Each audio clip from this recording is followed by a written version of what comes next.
Congo Promo TV, votre chaîne multimédia sur YouTube. Restez branchés.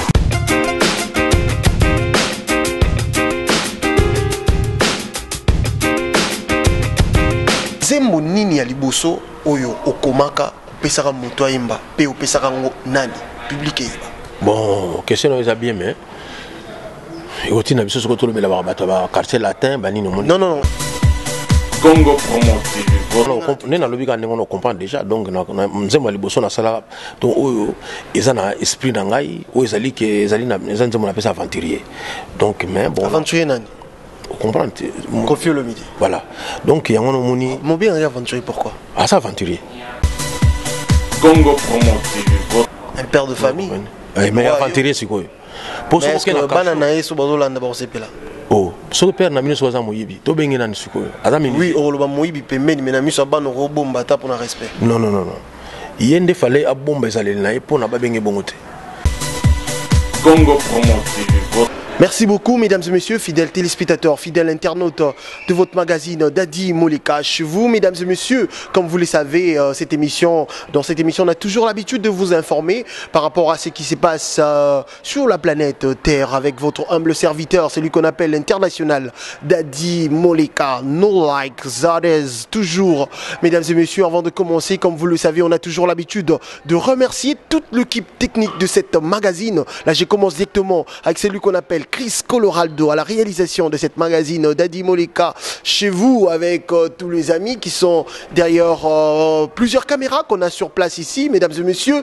Pourquoi pas Ali Salah, Salah Ali et Rafon Guindou, les promoteurs de Congo Promo TV. À Kinshasa, en République démocratique du Congo, nous voyons directement Carlos Elika, la Sambediji Carlos Elika, Mishmima MC Riga Manzemba. Hein, MC Riga Manzemba, et toujours, et pourquoi pas la plus belle femme du Parlement, l'honorable Henriette Wambo. Monsieur Toussaint Paka, l'homme le plus simple de la République démocratique du Congo. Mesdames et messieurs, avant de commencer directement, comme vous le savez, on a toujours l'habitude de recevoir de politiciens, de sportifs, de musiciens. Et aujourd'hui, pour vous, mesdames et messieurs, nous allons recevoir un artiste musicien qu'on respecte beaucoup. Il est parmi de grands musicien de la République démocratique du Congo, mesdames et messieurs, pour vous aujourd'hui, Félix Wazekwa, Mokwa Bongo, est grave. Bonjour président. Oui, bonjour. Alors, mesdames et messieurs, c'est comme je vous l'avais annoncé au début de cette magazine Dadi Moleka chez vous. On a toujours l'habitude de vous apporter des informations de la planète Terre, Tantolobi, planète Terre et Ngoloba, côté sport, côté culture, côté politique. Yarosam Bezate, Bouyebi, Naïb Sarabino, toujours ce que Lingo a informé. Mouto dans la République démocratique du Congo, en Afrique. Ce que nous avons information, il y a Europe, il faut Hollande toujours émission Dadi Moleka chez vous présentée et pas il y a Dadi Moleka et Moko. Et aujourd'hui, mesdames et messieurs, nous sommes avec Félix Wazekwa, est grave. Avant de commencer, est-ce que pouvez-vous faire un petit coucou à tous les téléspectateurs et à tous les fidèles internautes qui vous suivent au travers de cette émission? Oui, donc j'ai dit bonjour à tout le monde, hein, bien que tardivement, j'ai dit aussi bonne année. Donc là, je suis à Paris, juste pour le projet du prochain album quoi, qui s'appelle I Love You, et aussi pour justement chercher du matériel que nous allons utiliser dans le studio. Voilà, donc je suis très content. J'ai dit bonjour. Du matériel que vous allez utiliser au studio? C'est-à-dire que pour chaque album, j'ai pour habitude d'utiliser du matériel neuf. Voilà, c'est-à-dire il faut une nouvelle guitare ou de nouvelles guitares. Voilà, parfois je cherche une nouvelle batterie. Voilà, donc c'est des éléments qui vont nous accompagner dans le studio pour pas qu'on tombe sur le même son que l'album d'avant. Voilà, c'est pourquoi je suis là à Paris. Mesdames et messieurs, nous allons continuer, mais avant de commencer, nous allons parler d'abord de votre album qui est sur le marché de disques, oui, Adam, Mona, Eva. Oui. Est-ce qu'aujourd'hui on peut imaginer un Félix Wazekwa sans verbe? Non, mais c'est difficile parce que le verbe fait partie de moi. Donc d'ailleurs, je conçois mal de parler. Pour moi, le verbe c'est un raccourci en fait. Donc quand j'utilise des verbes, c'est pour faire des raccourcis, des raisonnements. Et résumer aussi ce que j'ai à dire. Le verbe, c'est une courte pensée qu'une personne peut facilement mémoriser, ce qui fera que la personne pourra se souvenir de notre entretien.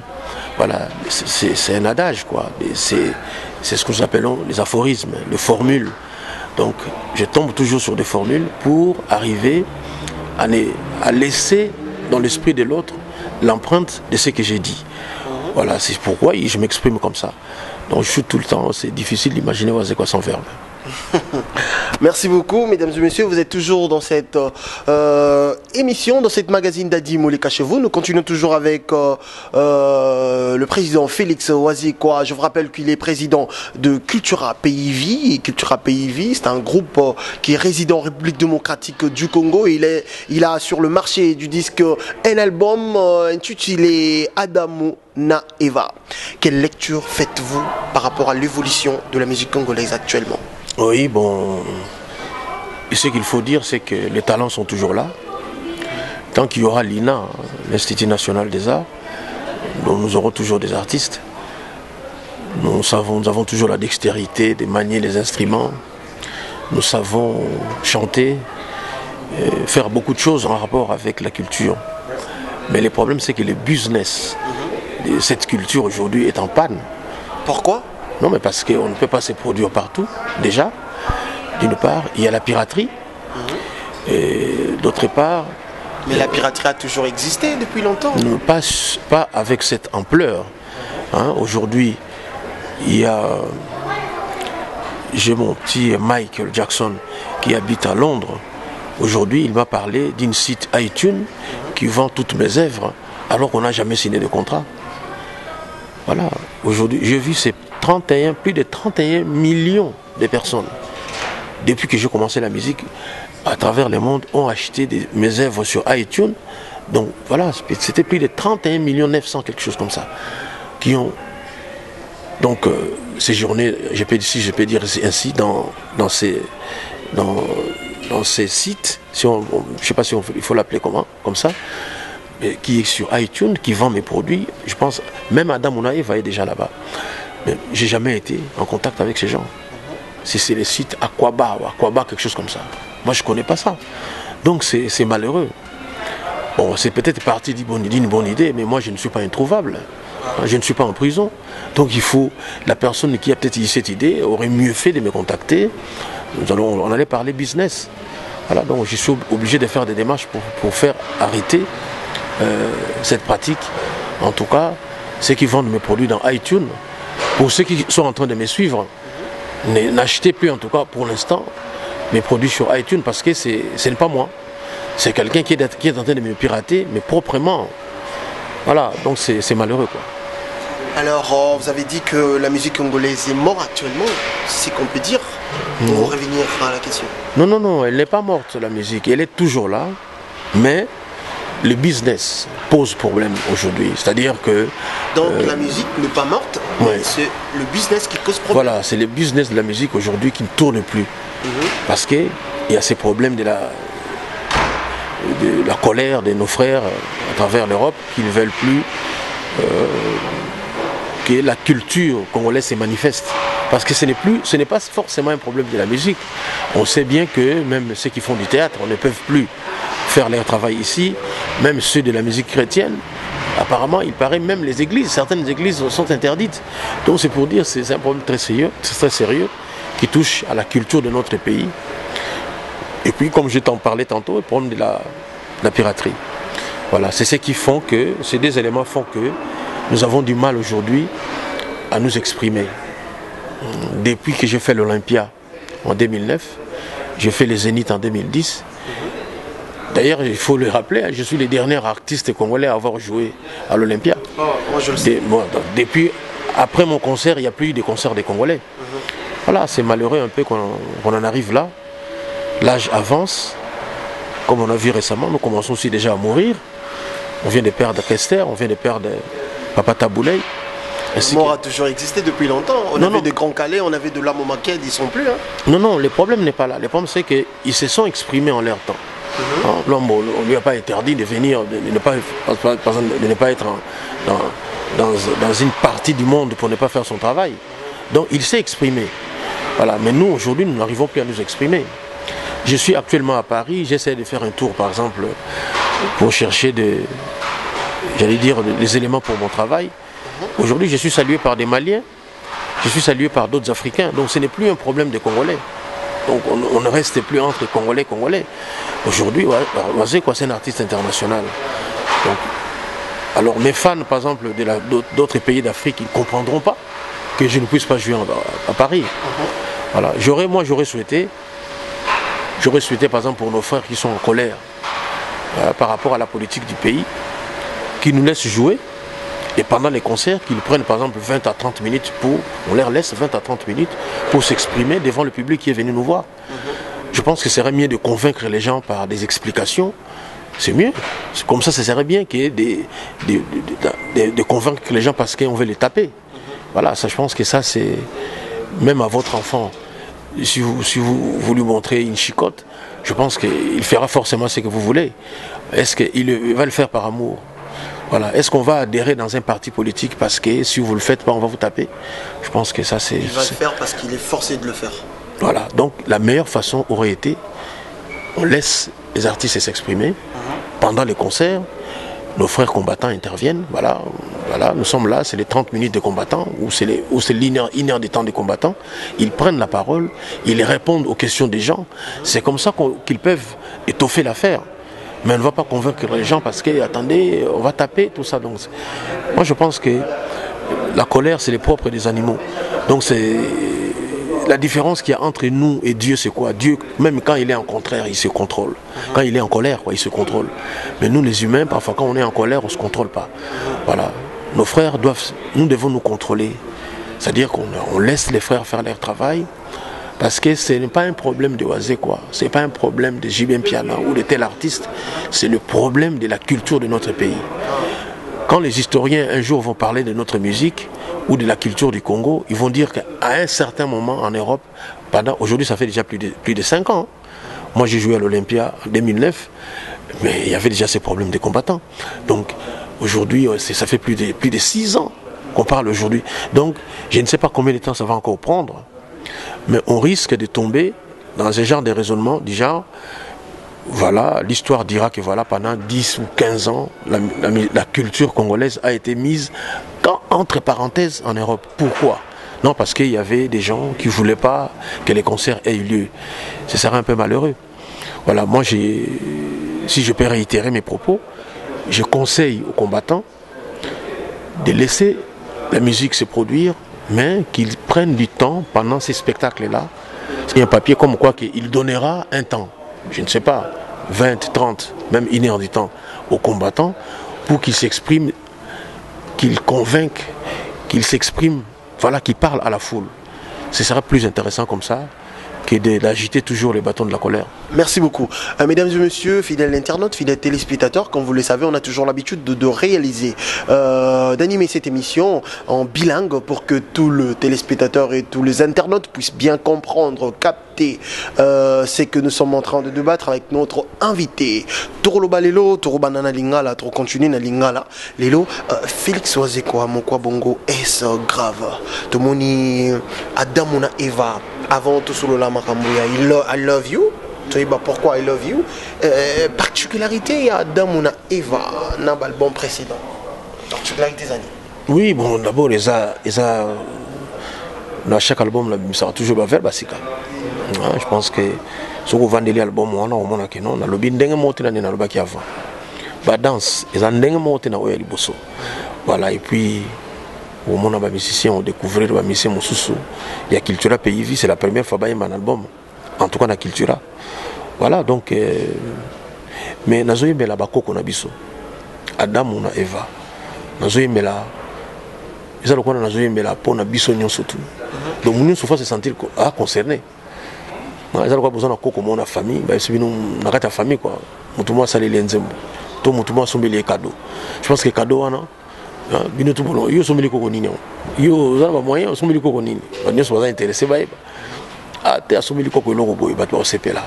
Parce que yo so sala ki ngote. Songa na embele kada muna evate. Ne musu fere al ngosala to fali. to Josdiena to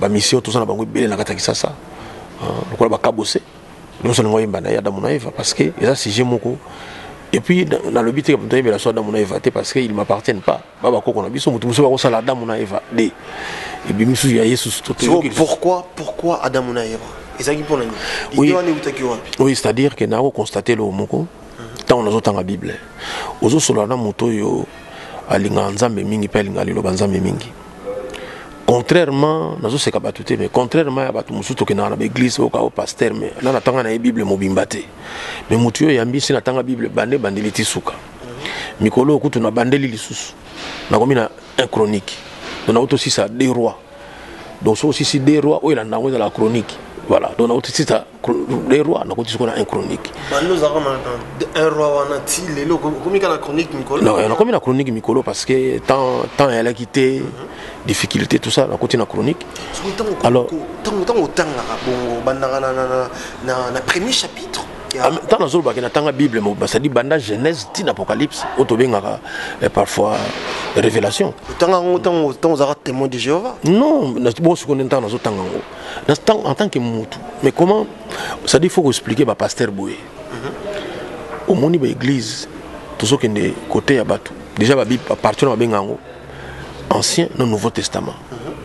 Est-ce que dadi yo ningo zawana okoki ko se permettre au kabola héritage ya batu testament ya batu tant aussi ko tanga ngote mobimba c'est impossible avant on va no prékabola biloko faut s'il sa kotanga alors nazara mingi étonné ya komona batu mususu na tanga Bible mobimba te melinga te ya batu te ils ba testament na testament changeaka testament ko banda ndako boy na pesa pas dadi moleka la pesa ndako pas dadi moleka mais comportement na sali que to wani vena bien te mo mususu virgule na ko neza susu ya yete malamo ekomi ya yuka buiku ou bien comme ya comme komboro ou comme ya diamantino JP diamantino mabanga talo voilà na changer nanga donc ça dit que yamona po yeba soko changer ki to changer ki te faut tanga Bible mobimba to faut tanga testament mobimba alors ngana za étonné yamona batu bazo te ya maloba nzambe na bozui alors ngata on azo tanga Bible na mona ki na ko découvrir loko moko sala nga chair de poule nzambe alobi na Adam boye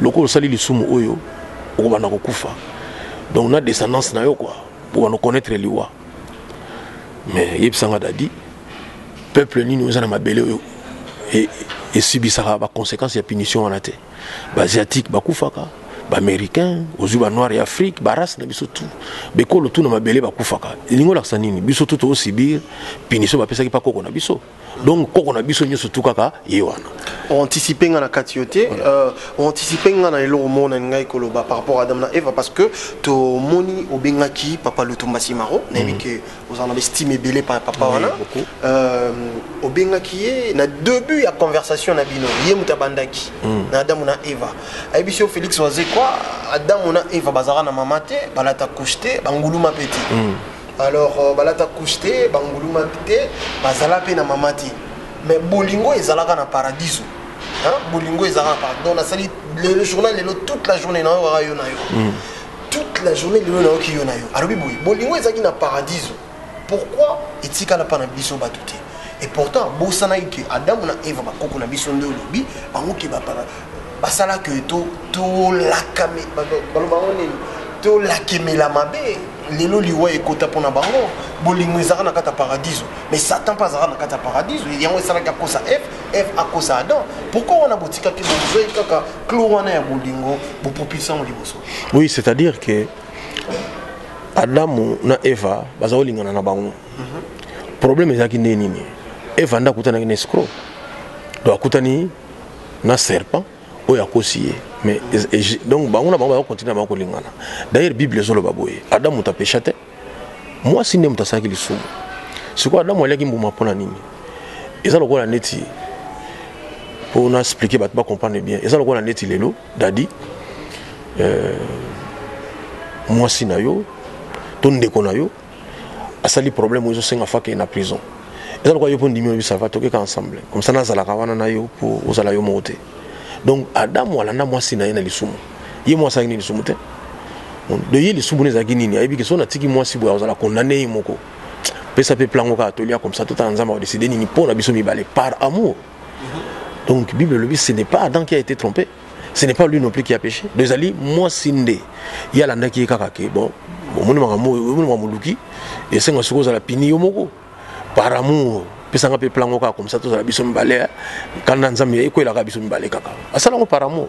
Est-ce que moi na nini quoi accepter parents na à la kila mabe timoko la kokufa moi na morte na monde aussi accepter que parents à la kila yo moi ne robonga raté na vie na yo robota raté robala raté souffra vino mobimba moi na wana tango zokola comme na 45 azara chez les parents azara pa na bango azobala ta zobota te aolinga bena parents na ndetina na ngala salaki bon les exemples na pesi kasi faut l'exemple na mutalobi bon alobi ki exemple na ngam na pesi plus exemple protocole situation na non nzambe alobaki na bango boye so bole mbuma boba no kufa bozonga na mabele voilà donc kutu so mutalobi no ngona no mama ayede opo na pena olia mbuma ngote ozomona ama oui soki ne to za na poto so balobi lelo ke non dadi en tout cas so beti mutu na balabala ba ozonga so na Afrique to okota prison so tali bien za po sala ngote donc tango sali yango c'est oza na dose mo pe ya mo bien te katina donc nzambe makambo so alobaki yaki pena po mutu abanga quoi oh taka balobi no ke so le mbuma o kokufa mbuma kaka mais vraiment na kufa ka pona mbuma est-ce que dans la F bas exemple a bien pona biso bato lelo bon na makambo susu bas exemple a bien te neti acte eva salaka yango te moni bas exemple a bien te mais ezali nini malheureusement to mo monango na ba famille mosusu pona koko na bino zaki na maladie moko boye bino bana pe bozoko ya kana maladie wana comme lokola héréditaire do biso ça ba péché moko héréditaire malheureusement to so to hérita moni mais bon on peut beaucoup dire hein si la dame na Eva mais ngana dans lobby na idée na ngezalaki tant na sala album wana ko rappeler ba to que to na dame na Eva quelle que soit race na biso quelle que soit origine na biso donc nous venons tous dans F parce que et là que preuve ezali nini que to na dame na Eva preuve ezali punition ba pesa kaye race nyo so soit sibisaka yango moni preuve oui parce que soki bino parents na bino ezaki adamu na Eva te bobo zo kufa poani il fallait bino bosaki nini po kufa pe po biso to kufa po o ya biso parents nzambe alobaki soko le moment okokufa bon ba asiatique ba kufa pona ni justement pourquoi les mêmes adamu na liaka mbuma donc ngana rappeler na batu que to uta biso tuna kaka batu mibale wana voilà yo mona yango te par exemple soko zui le no mabele la terre soko tali na voie na biso voie lactée hein au mona nini ma vie ça pas musute ba scientifique ba zui ba ti ba matoi eyo kana musika le musuma kelele ebima quelque part na mokili ezate le musu vie ça pas mususu ezate donc nzambe pe azala pressé te tanga sala da mona Eva sali ka ba mi bala bi boto nsama bele avant na ye azoze la bonka ah boboti kaye ah c'est bon boboti ya belle tozo kende abota apeka kaye na belle te babota na bana mususu mais kombo balobela mingi parce qu'il comme moi bimaka entre bana na mi balé donc azoti ka bon ti ne to comme belé boy non c'est extraordinaire parce que moni pona nzambe temps ezalo ko la bisoté voilà donc dans linga ki na damu na Eva to ba ki to sala bandeko moni dadi ndenge na moni oboye nazomo na koza frère na ngai ngana lobaka mopaya azakaka ndeko na yo ona no ba présenter yo été poso ba présentateur salami ou même sous temps tonga ke ne ba chiki kala mon master mo zo boudé école bobier zo boudé bo zo boudane kaka OK réunion famille bo ekuti kuna obi ke mama boudé sili o comprendre que oh yo za mona mama leki no mona mama kulutu ba moko mes frères na ngai me na boudaki po ni direct bo bongisi po na nini parce que ça lui bien nous moni na réunion famille ya ona zo bana batu tambo zo mona bazuka fo mona niti frère na bino moni na réunion famille donc il faut to lingana na biso to peut ba faire ba Félix Wazeka et où ta rapi bon ça d'abord donc likabo nzamba pesa na mutu moni na français ba bengango avoir le sens de la formule voilà donc ezali kabonga mo pele mususu dali na za étonné na makambo ngamo na lobaka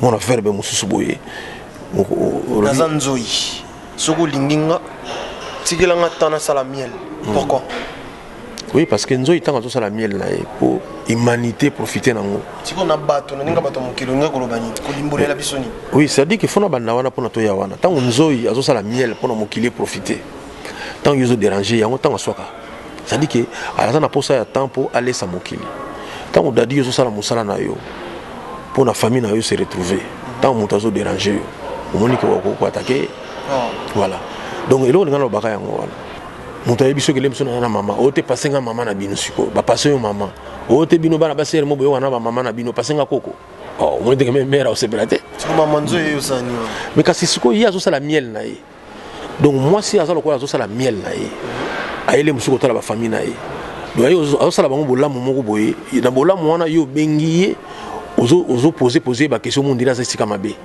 nous allons ko na nzo ya zo sala miel na ye nzo to bi miel za musala mais les alliés activités muto azo produire alors yo siko to déranger muto na musala na ye a soyo donc sozo déranger nzo itanga zo sala miel a soyo parce que azo sala lo mo pour intérêt ya bato dadi mo le kana moment oyo azo sala émission na waze quoi yo soko sala moi si naïe tant ozo bengaye ozo poser ba question dire que ça l'émission té on dirait ça la musala té donc ozo ko ozo gêner nzoi voilà c'est ce que je veux dire donc ozo gêner nzoi na musala naïe donc a osoyo.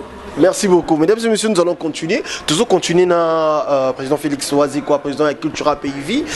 Album ils sur le marché. Ils a Adamuna Evande Bozoyoka.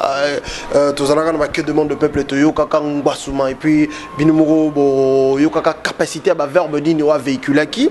Alors toujours continuer naïe. Tout ça moins rétrospective mon quai avant de continuer parce qu'on a le temps. Na CMBDJ, na Congo Promo TV. Oye Barasuso. Ou bien tout banana no boy. Nzembo nini ya liboso oyo okomaka pesaka moto ayemba pe opesaka ngo nani public yeba. Bon, question est bien mais il quartier latin, non, non, ils ont rétrospective parce que population, public, non, ça qui déjà que dans Royambayo et bah tu belé bah comme les gens na Facebook. On comprend déjà donc nous avons les bossons na sala donc ils ont un esprit d'angai ou ils allaient que ils allaient on appelle ça aventurier donc mais bon aventurier nani on comprend confie le midi voilà donc il y a un moni mon bien aventurier pourquoi ah ça aventurier un père de famille. Mais aventurier c'est quoi? Pour ce qui est banana et sous bazola d'abord c'est là. Oh, ce père n'a mis soit moyibi. To bengi na nsuko. Oui, on le moyibi pemeni mais na mis soit ban robot mbata pour un respect. Non. Yende fallait abomba ezaleli na pour na ba bengi bongote. Donc ça bon donc ça n'a noté que donc vraiment on préféré. Merci beaucoup. Deuxième non dans un besoin ou expliquer biso que non les aventuriers au fil le midi muta au pesanze mo liboso mais yo siko on a droit to benga bongo po ba yo betsa opamba. Ah mais non ils ont monté aventurier ils ont pour yondo lobby aventurier lobby ils ont engagé on a interprété yo ngai mo betsa ngai ezali te mais ngape mo betsa ngai ezata il n'est pas que à François Hollande na poto ba betsa motuté na poto. Alors trop continuer toujours na président Félix Oazi ko alelo to beta masolo ya I love you. I love you. Pourquoi I love you? Oui parce que moni da dimo leka tina koliboye papa wa botangai non na bisanga penate ke na mona na lingaka yo mon fils je t'aime té. Et puis swinga mambo bien robetsa na. Pourquoi vous avez toujours na ida robetsa? Pani. Toujours on a swinga vraiment quoi faut na manifestant. Parce que moni malheureusement yangona. Malheureusement batou pour la nini soki artiste musicien ba star le roi bino ba star aminene Félix Oazi quand on le bango za star ya monene na eu moi occasion ya otamona mambo ke belé grâce à Zizma Coucou Lazmak parce que il faut le signaler na président de la fondation naïe donc on a tamboli trop en tout cas naïbi valeur na yo na capacité na yo. Merci. Comment boza trop naïbité na baté boza maintenant généraliser kaka. Oui, généraliser. Boza trop local comment parce que ça vous a un problème d'un journaliste na obetsa yo. Keba ba obeta yo. Mais ça n'a pas de sens. Est-ce que Jay-Z maintenant rolo bana Wilfried journaliste chroniqueur à R&B que non keba na obeta keba ba obeta bal ça n'a pas de sens. Oui, c'est ça malheureusement. Malheureusement non, ils allaient comportement auto-écouta dans musala wana. Na peso exemple moko. Lelo tozolo ba combattant. Oh ba combattant ba bebsa ba concert. Banana balaxi ba tourner ba bebsa ba concert ka biso ba musicien. Moi je me rappelle un moment on a orchestre outil qui ça c'est ko beta. Yo ça artiste musicien. Vous allez s'intéresser bon ndenge wana toko bebsa concert wana ndenge ni. Omoni ce moment on est bandaka. Ça dit que yo moko artiste on va pesa batu idée nini bako besa ba concert bato to laksaka laksane ba besa ba concert les lieux on va comme une facilité ba besa ba concert na biso moko donc nous na banini donc Donc bolingo ezala raté entre artistes. Artiste en Afrique baza na complexe moya okanta soki artiste moko abimi ainde ko zoma ba fanatique na ye. Bazo bosana ke mutu moko akoza la fanatique ya bato belé. Ngai na kolinga Michael Jackson mingi tililo na linga kai. Mais na bango tout mutu na linga mingi za Stevie Wonder, aza kuta aveugle. Donc mais comment? Mais type on a ko liate bana ton type quoi. Ça dit que donc type on a nenga ye mara na comprendre raté eza mayeli ya ndenge nini. Ya biso ya mukili ya awate. Ay mara pona banchelo. Stevie Wonder, grand artiste ya osakanate. Dans le 25 fois, on l'a battu. Merci beaucoup. Expliquez sera pourquoi il a robéta, on a plutôt continué à love you. Oui, donc ça dit que Bisso, tout ça a un peu diminué par rapport à ma canisse. Ah, bon, conscient, non? Oui. Ah, c'est bien. Ça dit que Bolingo est parmi Bisso. Moni, il y a un moni, Bamakamouana. Comment voulez-vous, par exemple, Neti? Yo moza mobali bolinga na mwasi bokabani osomelaki bakiti okeso bakiti ozubilo no osomelaki vous en parlez et ça m'a trop pour yomo na zoyeba oyelaka joka mabe parce que na tawona ngana mando sala juste mission après nga joka bani na raga na ali sala ali waza réalisateur na ngai oyela joka na lulu moko joka on est attaqué joka linga lela linga na habité ki maestro na yoka ka bien ki de wana otuzulu bien soko la émission on a bien joka sala ki confusion ezalaki nini joka akeno sala benga au secours obengisa kasi pona bateau bazoyoka lisolo wana lelo bazonga na ndenga mabe non joka akeno sala émission aventurier émission bango bazosala nini bazofinga ngai moni donc émission ezalaki en direct moni aventurier ebi kako finga en direct pour le temps ya finga en direct na ko koma déjà na chaîne wana non c'est pas ça donc ebi que non ndengone ozala bien te donc ayebi que fona finga kaka net ba filmer nga na ndaku bani pourtant oza en direct keba. Alors sikoyo bengisaki joka ba fingi ngai émission sur la télévision webi ndenge esalama na kino wana eso kokondi make courant kongo mo makini mo mekata ni mais kaka courant saka na raga kaka to yo longwe raga biso to komia ça ne ozomana ke lo mo yaki préparé donc même RTNC zo l'accepté loko la raga antenne nango ezalaka kaka na ville bakatisi courant na mbinza po ba chaîne tout ya kini elekate naza député donc on a talibonga bia donc ba tipo ba sali boye pona pour kini mo mezo landa sikoka émission joka. Alors qu'est-ce qui s'est passé? Ngai na bino émission joka wana ezapé ya bralima donc ngape na sana droit pe na kenepe na pesa droit de réponse tina nga na kendela ka yango wana mais loko la joka utako lexa élément moko ya malamu te pona ngai tango yayo ki ke nga na ye akanti na ipona mobulo. Mais ce que tu as dit, est-ce que tu as dit joka? À l'aise. Na kota à l'aise, tu solo liboni mon frère, après c'est un micro, na bino mon frère, na yeka pona droit de réponse. Et vraiment frère na ngai joka, le qui a Martino ka voilà. Tant ozo bana ba, qu'il tire banda ki soki oyena répétition qu'il tire au moni voiture moko. Donc ezaya vie wana Martino ka voilà. Wana kutunga mo pe na voiture te. Donc na kundisa le ki na ye. Wana mémoire sili. Et suis en plus en direct na télévision. Donc on a mbamo ba rejoindre ba kena no prison. Exemple nous opesa na ba jeune na bana. Non. Donc na kota yende muto kanisa ganga ki au secours kanisi par rapport à makamba utoloba. Donc émission soki muto aye en tout cas na makamba boka muto fa attaquer ngai. Mamona ki na attaquer kete.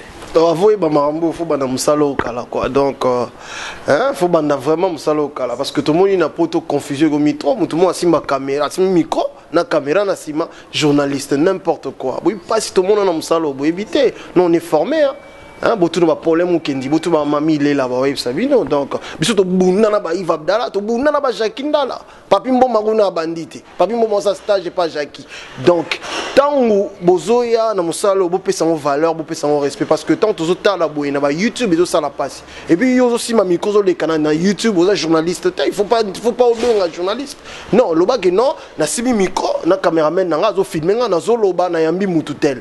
Et ça, le anniversaire à Moutou, aux autres l'interview, donc c'est comme ça. Donc, toujours continuer, on est parenthèse pour comprendre pourquoi artiste, musicien, président, groupe, bazar en habitude, dans Robert Sayo, dans ça, juste parenthèse, toujours on I love you présent. Oui, I love you, parce que, au moni, papa ou Botanga, non, peut-être batou, ou bazota l'émission, ou bamba, ou bakizara bonté. C'est difficile, les autres, le bango na poto, et puis, moi, je t'aime. Parce que si Kazali, même si on va proposer Mabé, à quand il est bolingo, les parents bazango pour naïa qui Mabé wana.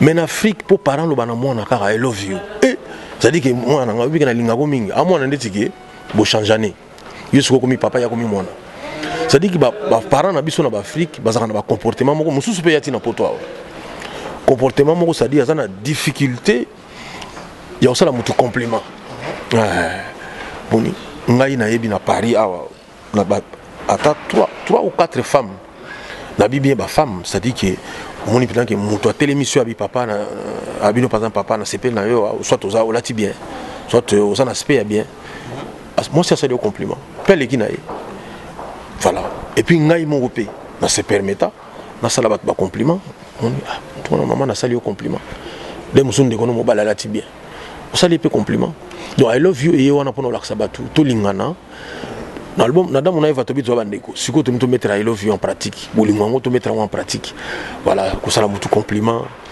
moi na yo fuza na courage baneke na lingaka yo voilà ça bien parce que I love you na mukuse ezali mise en pratique siko ya damu na eva toza bandeko mais pour tout ça ni na kimbondeko wana to lingana donc I love you on peut faire un message à lingana trop et pourtant président Félix Oisé quoi vous avez une difficulté à pardonner il faut le dire voilà mon client soyez bien parce que loba yomoko on a plusieurs interviews et puis dans ma conférence de presse belé to participe au loba que ceux qui musiciens à longo panayo en tout cas kokenena qui libéra ozonga société mais il y a deux musiciens au bima bazonga na kata il y a cultura bazali mais lelo ceux qui Joss Diena qui chef à gouvernement à l'époque on a ça dans les top 15 dans la résidence Noyozara na poto dans 2007 si je m'abuse pas Kala et des vous me vraiment Joss Diena j'ai ça que tu peux baza belé alors lui non photo zonga na cultura parce que ton mec gauche droite te coquité tozonga pas président Félix Oisé quoi à sa président Nabiso à repardonner biso est-ce que ozana motema wana ya papa motema ya bolingo ozote ya biso na damu na Eva ozana ngo olimbisa bango c'est ça mais bateau zotanga ba komona ba koma déjà ba leader on prend des gens quoi net siko ba leader faut le dire ici marati te siko ezalo quoi net zo bana bango eblo ba sala esimbate tinga na poser question est-ce que go pardonner bango soki bazongi il faut non ba senga non pardon parce que ils ont signé là-bas pardon. Non, ça. Vous comprenez? Question à poser. Oui, donc non, il faut pas ça là. Au moins pardon, tout ça va en côté. Nzambe atina mwana na yeka apona osengela biso pardon na lisu madame na Eva. Et à blague donc pardon tout ça na pardon. Ngai na boyera ba pardon ezali économique. Ba pardon ezala ke nyata isenga pardon. Comment voulez-vous déjà ozo bana mutu nyata yo senga nyata isenga pardon. Bosiko atayo mo na wali misoneni. Comment voulez-vous moutaniatio lundi à sengo pardon samedi? Non? Pardon est le instantané. Na olimbi sa Joss, tanga salinga mabe, na tongo, le mususu lobby ba bife, excusez ngai. Mais au salinga mabe mo sali par exemple 10 ans, c'est moi senga pardon. Ah pardon donc ça pardon économique. Il y a un monde la comprendre que pardon et intérêt. Voilà. Donc comme un intérêt mon boy et puis tant aux ozonga nga na pona kwa chevenga ou bien pour vraiment quand on a des soucis à pardon. Donc je pense que dans mon coup c'est pour nous se résumer pardon ils le quoi ils sont tentés. Ah on a pas tout on a aux côtés dans métro mutatiki le porte tout le bani. Merci. Voilà, si vous imaginez mutatiki le porte au quotidien ndingwana. Tant mutonga qui te le papa merci ndingo tikela nga porte ba no va aller vas-y. Donc va-t'en parce que non mais banda kala batikela ko merci beaucoup. Merci. Avant tozonga na I love you et puis to conclure na Adam na Eva Susu parce que I love you pèse important oui parce que les albums na Yomoko ou bien on opé opportunité na ba musicien un musicien na yo ou bien aux albums na Yomoko to remercier Charlie toujours dans la caméra donc on a Fabrice ZK au bazalelo na prise de vue dans cadrage au magazine d'Adimoli Cachevaux président Félix Oisé quoi Maramouze belé na Congo hein, surtout pour dans Kamo Italie musique il y a Mboka na biso photo lo bango lelo est-ce que ozana esengo est-ce que lecture na yo par rapport il y a ba clip il y a ba jeune oyo baye lelo oyo bazosala quand même carrière dans bango solo tokolo bazaka na ba orchestre misusu neti fali na faire photo lo bango nde baza moi primé ba clip na bango bazotika basi tolo ba bo excusez biso papa na maman bazolanda biso bolumbu na ba clip mona moi c'est la bikini na culture na biso ba bantu parce que yo total ba clip na yo la ba danser c'est toujours bien mais bango ba ina style mususu style ya séduction style américain bazolanda ba américain bazolanda ba jazz de batika basi ma belle épaulé de bo excusez biso et bango pe ba ina style wana est-ce qu'on encourager ou bien au lobanini na ba maman pe ba papa o balela ka mingi pona makambo wana bon mon ndenge lobi ngai na beta musique mo mususu ce que bande ko nga bazo sala style wana parce que besoin nango ezali on comprend mais comment faut le balika mon ndenge ezali ça dit que besoin nango ezali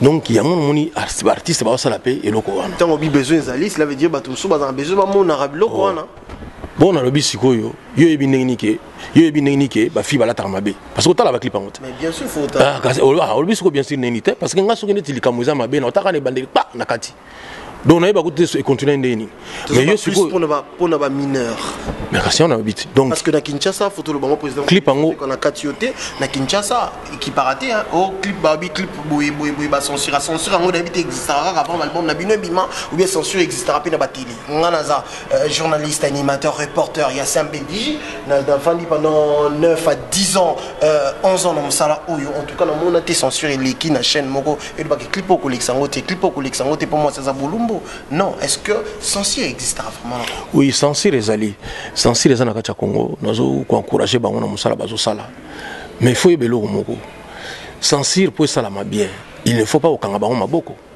tant mutu azana censure a censurer nzembo babeti coup de fil babina ekeba tika nzembo wana eleka yebisa ngai ana besoin suite ya vie na yebi ateli misango ka wana likola clip mo boy ba intervention des atro donc censure ezoko travailler premièrement mais les lots qui montoyé a foutu mbongo na une chaîne habiter la clip na ngango faut les kana il faut comprendre que chaîne on est en process à la chiffre voilà donc quelque part vous allez pas trop regardant dans ma clip wana mais on est dans le banayo boye ba clip ozo mona le mususu ke nous zo benga wana ba fi balati bienté mais ali besoin mo pesa la peine maman vous comprenez parce que besoin sur les ali il y a on a besoin de combler besoin donc nazo ngana mona ngo ça problème té place dans le baraka boy. Yum tozote abiso ma Bible, au lieu de la Bible du début à la fin, ils ont accepté. Est-ce qu'on a encouragé un côté dans le biboy? Ils allaient le moment existe, c'est-à-dire malobangam te pexangote. Mais yo kan na loba. J'aurais préféré na banzembo o boyebi ke ba clip salami na ba genre wana, bo commune likolo nango interdit au moins de 18 ans. Voilà. Yo ningo yebsanga ke nengo zawana, oyebi on te ke bateka ba bande porno, batala ngona bandako, nena zolo ba zolo na ba zaza nango. Ozomona frère Mogudu de Bantino babanga etalo do frère Bogo oui frère Bodo do yesu ko epsa bata sambela danger bani oui que na poto kure ke ndate sikoyo petit nanga moko Paul Kalengo espéro do ona to na poto histoire vrai sikoyo so ke na église mo va na ndako mo foyer moko o série wana o na na frère Bogo siko frère angonzo kande tango Paul Kalengo mukolo siko manito abimi akeko tambola to na poto nzoka frère na tala babande porno na ekitoko mais siko yo na poto mais jour na mal chance courir kendaki ebi que so courir que mo retirer sous bande exact et quand même na kati et tika so na kati wana siko tiler Paul siko mukolo devait tangoyer oh courir zongi abeta ba mona mamoko bi oh mes frères yo biblo nizo kotala awa voilà donc né na zolo babo ils ont besoin mais ba frère na biso ba sala ba biloko wana ba sala en sorte que na likolo ya CDB ya DVD au commis interdit au moins de 18 ans ndenge pe ba komana ba film porno yeso mona campagne mo zo sala ma ba peksa ba film porno des au moins existant mais ba encadrer yango parce qu'ils ont besoin mo ezalaka dans le but que il faut continuer. J'aurais préféré tout ce qu'il sabat. Par exemple, il y avait un Kester, autotique abisso. Est-ce que Kester a sali succès dans ma maman? Mais tout bien avec King, tu es bien avec génie. Donc, ils allaient dans pour nous ça la succès. Ils allaient pour nous répondre à besoin de nous à la capé. Mon boy, ça la bon, c'est-à-dire que même les bisous bêta à concert. Tu connais bêta concert mon boy. Et tu bêta concert mon boy. Bah tu bien ça bisous ming na concert on a bah qui ben musulman. Bah boy na bon bah si babina. Donc à tabola ti bango bien metoni na biso ka ba fi bazalate. Voilà. Besoin na bango faut répondre non. Mais ça na bato muso esa bino pe ke besoin ko beta na ngola awa makambo kotika na ba ba jipe mikusu ça na problème te. Le bola ça plus ba fille ningona pona et puis ça bien. Donc ça na parfois désir pe ya bato. Mais so yo pour lingi na yo te ça bango non ngai exagère na ngate. Voilà, na ebite so na répondre na question na yo, ezali besoin moko ezali vrai. Ya ono moni ba frère na biso ba sala musala wana ke ele musu na clip na ye atiki nengo wana. Voilà, donc malheureusement, or qu'il fallait qu'on encadre, qu'on interdit au moins de 18 ans. Et puis, on a mon sous na ba chaîne, il y a la télévision, tant boyebi que nous avons gêné bateau. Et les gars, on a la chaîne, comme ça, mon a soumis DVD. Attends, on a l'intimité, je pense que ça va bien. Merci beaucoup Mike Moulongo, l'étoile filante. Nakata Bella, maître Pablo, le mignon maître à Belgique, on a Bruxelles, Loana, vous en avez Nabiso, donc vous allez vraiment très bien. Azma, Kazisma, Koukou, le buteur de tous les temps. Toujours Karaningi Zalara, Alex Mfumunti, hymne national d'Angola, et vous allez toujours très très bien. Alors, tu continues, Tozonga, parce qu'on est toujours parenthèse, parce que Tozo Bitama Solo pour Bandeko Bazola Nabiso va comprendre, Tozonga, I love you. I love you. Parce que tous autres chutés déjà dans Souka, il y a Tranche Nabiso Magazine Nabiso. I love you. Et vous allez Kaka, il y a Félix Oazekwa. Ou bien I love you. Et vous allez être musicien. Bon. Oui, donc merci Dadi. Nazo qui décision Mogo. Na constaté que nini. Au moins on a 10 ans. Na période il y a 10 ans. Artiste a mis un album mi balé. Bon pour na yé. Ils ont posé problème mais pour na mission parce qu'on accompagner bana batu basana jeune. Olinga kokisa na âge à nango soit na 22 ans comme na 30 ans ayi maka na des albums atayimo ya ono monizo sala bienté va constat le biso photo pe saka bana wana occasion ba s'exprimer à mingi ngiti na I love you nazana 4 chansons ya ngai bon na générique ne na travail yango kaka et puis bon na otala ba musicien ngai na lobaka te ke Junior Wendo Fleury Fleur o Karsini Luzubu Champs-Élysées, bino ocha banzembo te. Na senga boya na banzembo na bino na yoka nani banani ba travailler mieux que les kabaninga. Yango ne to ko soto ocha. Donc il faut passer dans moi concours quoi. En tout cas te nzembo oyo ezali bien. Nzembo ya Guilin Samba ezali bien. Aimbeli Ogimi Zabale nécessaire. Nzembo na ezana album po nzembo na eza bien. Eleki oyo salaki. Yomo pour surtout na kitera to sala biso to la basambela kaka omoni minaki non vous avez raison nous on est bien oyanga ils a bien te fona travailler les sous donc concours bande baza on na kini bazo travailler ba yebi c'est bon déjà bino bo sala banze mona bino ngabe na aussi ça oyanga yi pour ngai na zo yembela matuloko la ba moi mirajabu na zo yembela donc ils a blagué et on moni bon faut pas travailler pour nga banze mona nga déjà koto na sina sepel nga déjà voilà au moni dadi ezanini artiste mosusu il faut le kanano parolier pas te que la nzembo artiste mosusu faut le ka betela la guitare ngana betaka guitare na sala nzembo ngamoko na sala ba danse ngai moko donc banzembo nyonso bando bandati le somba ta moko te nante pourquoi parce que lingolo bate que moto asomi nzembo aza musicien te nazana likabo wana est-ce que yebi que Kester King mene ayeba ko beta instrument mote mais yoka ba partition za pesa na monoko voilà mais lingolo bate ka artiste moke non voilà, c'est ce qui compte. Donc, ngai na ebi eloko sala base de la musique et la composition. Naza compositeur. Donc, chaque année album moko fait bimaka pona premièrement ba jeune wana ba occasion de s'exprimer. Voilà, et puis ba âge pour ça. Voilà.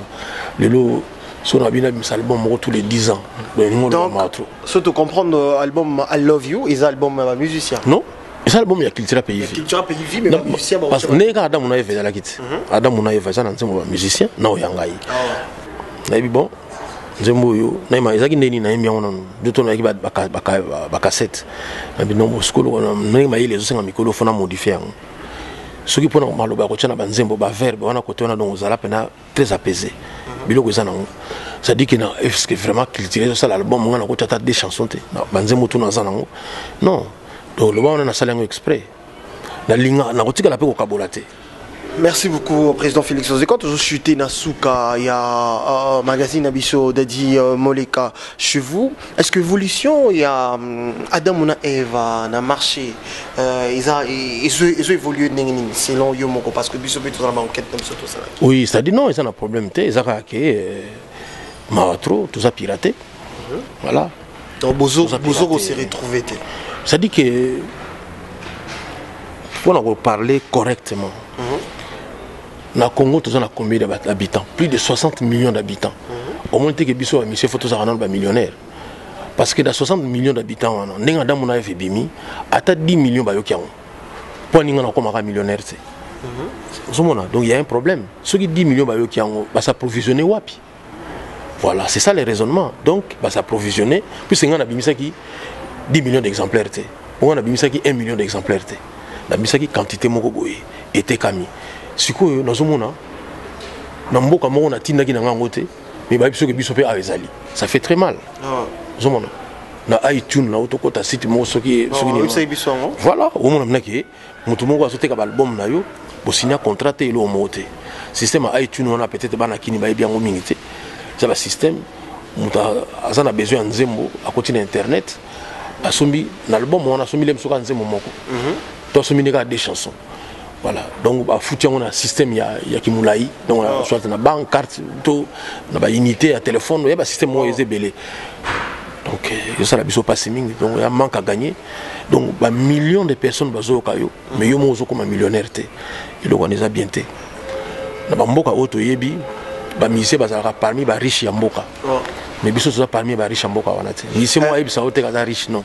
Tu évoqué le coin important avant tout Soukissa, tout le monde a la TV, te belé, yo mo reposa parmi bato loba la biso koza millionnaire au pesa ça on a télé koza millionnaire puis ba musicien ba président belé ba groupe belé te bi que belé soka ina mutuka c'est la publicité belé ko loba nga na zana compte boye so ki na compte tango mona boye est-ce que to ko loba que Félix faisait quoi aza millionnaire aza moto mbongo belé parce que bino boza habitude ya ko se réserver pourtant une star aza moto a réserve société ba paparazzi tout le monde raconte azozo ata muto azosokola star moya munene azosokola azuye aki ateki image toyebi mbongo ba compte ça et puis toyebi ba compte na bango est-ce que lelo tokolo ba Félix faisait quoi aza moto mbongo non ça dit que na lo ba boye au moni biso ba artiste na ba bien musuto ça na lelo président on expliquer belé te faut expliquer ils la clair ça dit que na ba bien musuto ça na lelo si on a par exemple, on a évalué en haut, on a un millionnaire. On a compte dans un million d'années. Tu es toujours un million. Kasi on a avoir et puis on a compte à banque. Non, il y a acté. On a compte à banque, on a un million. Donc, on a eu bien battu. C'est bon. On a expliqué le moko. On y. Tu as mis sous 2 millions, 3 millions. Oui, c'est ça. Comme peut battre sous 10 d'or. Ah oui. Mais il y a des disques d'or dans les hommes. Donc ça dit que Babilo qu'on a un côté pour mutu albakaza millionnaire alors le baku tout est ba œuvre au laxama pourtant on sombi voiture ya yo moko zomo nditi ngana na ndenga mabete na zasoki na soki de biso trois bisi ça la peine kinu wana quelque part na ko ba quand même na zo memba bandeko na ba congolais mais tant yo sombi voiture tenabi exemple tant yo sombi voiture ya yo moko encore yo komi komisa puisque ils ont mis maintenant ba tout ils ont mis maka yo moko je pense que on a des erreurs auto sito sala il faut trouver tout ça en sauter parce que ce que j'ai bateau basana ba mbongo ya solo ba comment est-ce que ça la makambo pona ba ndeko bazanga donc tout le bagage Félix Ozé quand ça monte mbongo té bon monta ba moyen quoi la moyen monta ba moyen parce que na ko ba pena monta mbongo parce que mutu moko te ya mbongo pa ko ba no mbongo ne se koka zon pana yebi monta mbongo ya biso bina ngane na bo e koka nango déjà na ko so koka te mama aux en million siko donc mutu moko même Bill Gates l'homme le plus riche du monde a lukaka mbongo. Mais un millionnaire. Milliardaire. Milliardaire combien? Danger multimillionnaire, c'est-à-dire voilà. Que mais à lukaka mbongo kaka. Donc non, à la mongi pe na tongo azo lokanga cravate, azo banga pe ko ma retard na rendez-vous mo poso mo ndita ozanga cop. Mais c'est l'homme le plus riche du monde. Donc moni mutu mo mbongo na ikoka ezate. Mais ça dit zanini. Félix soko permettre ngana lobe loko yo. Biso artiste na biso ya Congo. Tout ça là erreur moko il y a on a le lot quelque part tout ça la biso ba jalousie que on a mutu ba sana ba bien mutu ba sa ba tout mingi na website yo na kati ya Congo ndenga na ebeli ba mbongo to komona ngo eza na musique te eza plus netinga économiste déjà donc quand même donc na yeba des années ba luka vie avant ça la musique les musiques comme voilà par rapport à sponsor non nazo bana yo que wana ni surtout ezali rien par rapport à yo moko ozali capable ya osala parce que neti lelo au moins artiste lelo vous savez ba conteneur à biloko ba teki en Afrique au somindako voilà ça n'a rien à voir na ma musique donc mais loko là obima déjà na et puis au moins ba leader to amingité parce que la facilité d'aller à facilité au sala orchestre na kinwana au sala orchestre na lelo na répétition liboso ka 7 personnes babeli donc ba ina ba ordonnance au calculer mamozo pesa $450 orchestre c'est koufi de celui au moins na kimba moko ba na bango ponini au sonner bango te donc bateau mingi bamona ke tozana ba moyen faut ba moyen on est wuta na musique te. Merci beaucoup. Voilà. Merci beaucoup. Alors tokomi na suka il y a tranche na biso lelo toko remercier Guilin Soumaïdi, Yuka Bouikou, Blanchard na Vita Viton hein wana ils a staff mobimba ya Blanchard wana no yemo Blanchard Vita Viton. Ah Blanchard Vita Viton. Alors Viton. OK parce que Vitom va combien on le voit Viton donc Vitom en tout cas merci beaucoup Nabino bozo kolanda biso bande Maître Jagger Moulenda sa concurrent UEB donc toujours tranquille tout comme Inasuka président Félix Oazé quoi toujours souki ça Toyoki Adamuna Eva au PCBiso déjà idée pour na I love you Toyoki et président Félix Oazé quoi lelo soki papa Lutumba Bengio ouais Olali na tongo à 7h30 téléphone est sonné allô Félix oui papa oyebi tel mutu akufi réaction de kozani ennemi na yo pire ya mokili mutu lingaka te bina makasi soki bapesi yo nouvelle ya liwa na ye réaction de kozani sincèrement nzambe azomona public ezomona ba fan no bazola oui ça dit kinga za mutu na bible bible le biboye même nzambe azwaka plaisir te na liwa même ya méchant parce que idée nzambe za nini Mouto a méchant à continuer aux anabomos et pour les moussons attend de changer. Mais oui, parce que comment nous avons s'appelé la même dans l'ouate et méchant. Nous avons s'appelé l'année. Bisous tout ça méchant, bisous tout ça ma bête au salaka. Je pense que ça mouta pesio sans yaliwa, même y a ennemi na yo. Je pense que au sala au passé pour. Après ton retour na yo question au lobani Kazaki moutou malam. Non, non. Ah, on a des secondes. Mais comment? Sincèrement? Mais comment? Nabi, là, par exemple, le lot. Si vous avez Hitler, tant à Koufaki, tu as dit, comme c'est moi, malam. Vous comprenez? Tu as attaqué Bissou na Istanbul, tu as attaqué Binobo, et sur le moto représentant la Bango Koufi Bolobani, c'était. M23 va attaquer Bissou Baboma, tu as malam, le lot besoin d'intégrer dans le gouvernement. Non, voilà, on se compte en politique. Peut-être que vous avez sous on a un côté, mais. Peut-être. Je suis bien informé. Voilà, mais, je pense que. Mutu soka kufili we comme ça mutu malamuté elle était que soka zaki mutu mabe faut le baki non tipo yo to mama oyo azaki vraiment bon na bona comme une langue de bois mais so ba tenir le baki zaki mutu mabe en tout cas na numéro té trop conclure parce que lelo photo bali comme ndenge zali moni naza très choqué nelo mo le kana kino e bien pour matanga Kester voilà mon a absence zomona.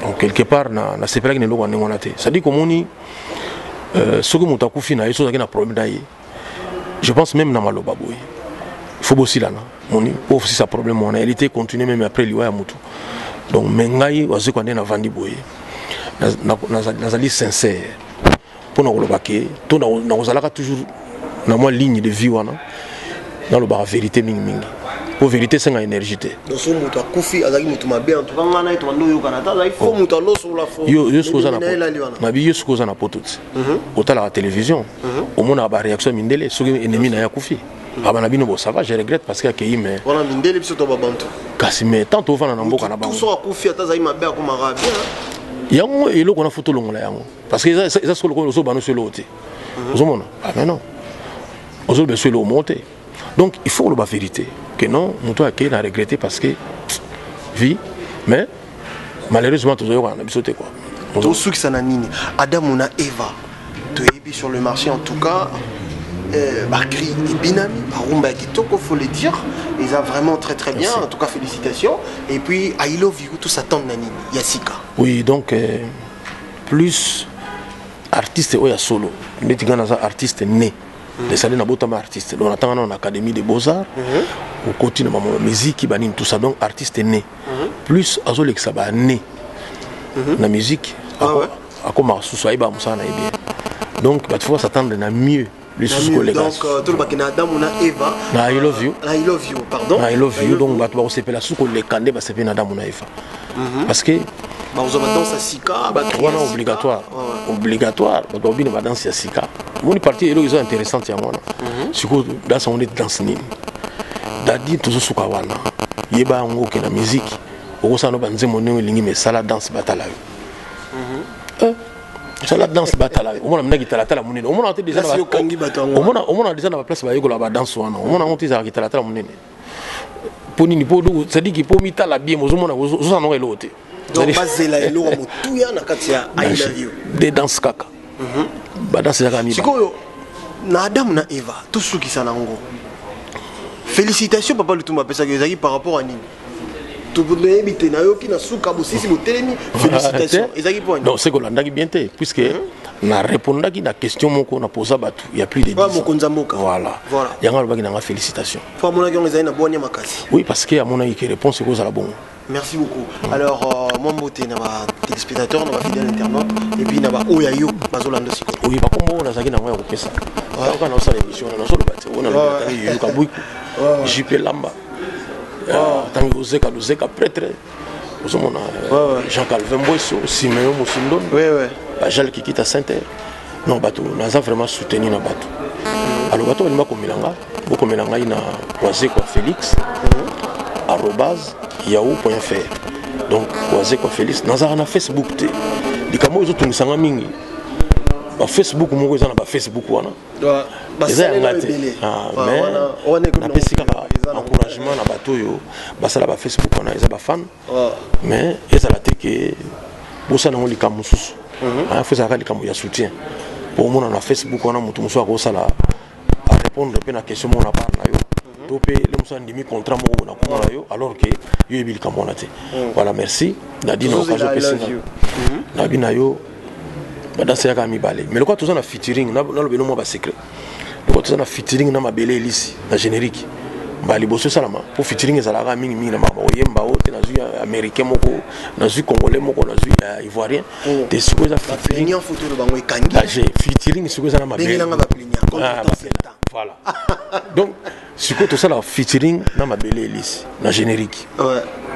voilà donc qu'il tirait beti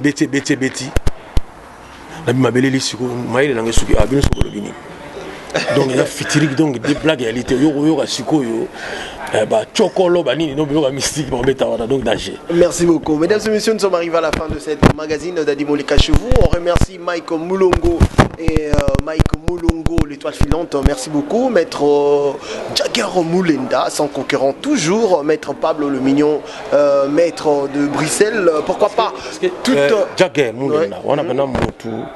Il y a maître Churamboma. Donc ming il faut tchaka bango mi balé.